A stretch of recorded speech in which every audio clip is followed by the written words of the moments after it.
केंद्र की नरेंद्र मोदी सरकार में वित्त मंत्री रहे अरुण जेटली की भाषण शैली के विरोधी भी कायल थे। चाहे संसद हो, बहस हो, वो अपने तर्कों और संवाद से अपने राजनीतिक वैचारिक विरोधियों को भी अपना मुरीद बना लिया करते थे। नई दुनिया है, नया दौर है, नई है उमंग। कुछ थे पहले के तरीके तो कुछ हैं आज के रंग ढंग। सुप्रीम कोर्ट की कॉन्शियस सेटिस्फाई हो गई,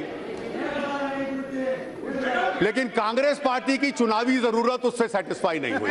शालीन शब्द लेकिन शैली आक्रामक और तर्क इतने अकाट्य कि सियासी विरोधी भी बेदम हो जाए। एयरक्राफ्ट का दाम 2016 की तारीख में यूपीए के दाम से 9% सस्ता था। कुछ ऐसी ही शख्सियत रही अरुण जेटली की। एयरक्राफ्ट का दाम यूपीए के दाम से 20% सस्ता था। जब भी वो पार्लियामेंट में कुछ बोलने जा रहे हैं, आज उनका भाषण है, आज उनके जीएसटी पे कुछ बोलना, पूरा पार्लियामेंट पैक रहता था।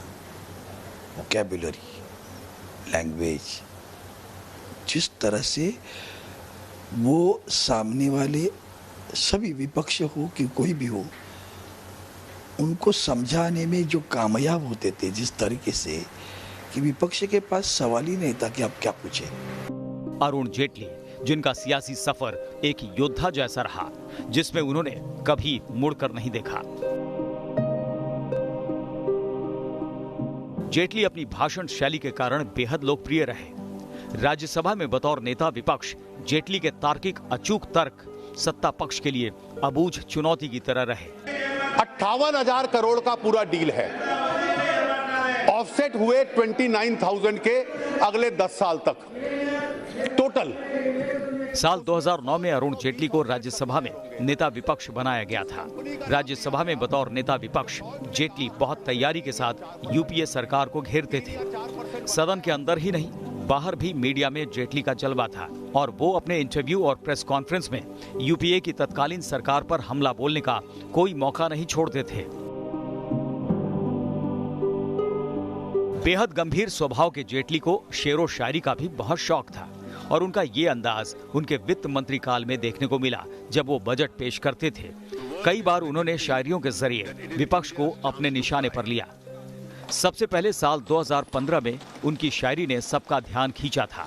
कुछ तो फूल खिलाए हमने और कुछ फूल खिलाने हैं, मुश्किल ये है बाग में अब तक कांटे कहीं पुराने हैं।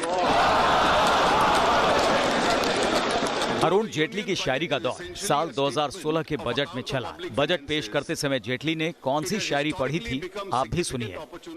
कश्ती चलाने वालों ने जब हार के दी पतवार हमें, लहर लहर तूफान मिले और मौर मौज मझधार हमें, फिर भी दिखाया है हमने और फिर ये दिखा देंगे सबको कि इन हालात में आता है दरिया करना पार हमें। संसद में भाषण देने के दौरान कई बार वो शेरो शायरी में ही विरोधियों की बोलती बंद करते नजर आए। विरोधियों पर हमले का उनका ये अंदाज साल 2017 का बजट पेश करते वक्त भी नजर आया। इस मोड़ पर घबरा के न थम जाइए आप, जो बात नहीं है उसे अपनाइए आप।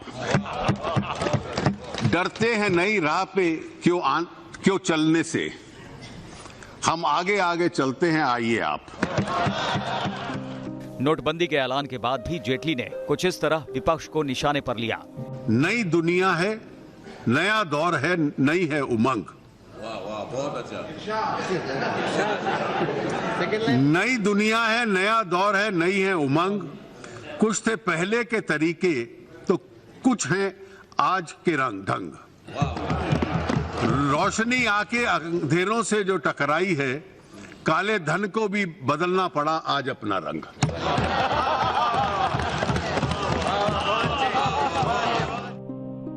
अरुण जेटली बेशक राजनीति के साथ साथ वकालत में माहिर थे, लेकिन अपनी बातों को वो अक्सर इसी तरह की शायरी से ऐसी धार दिया करते थे कि विरोधी दंग रह जाते। बताया जाता है कि उनका बुक शेल्फ कानून की किताबों से भरा रहता था, लेकिन उसमें शेर व शायरी की किताबें भी कम नहीं होती थीं। Team news nation.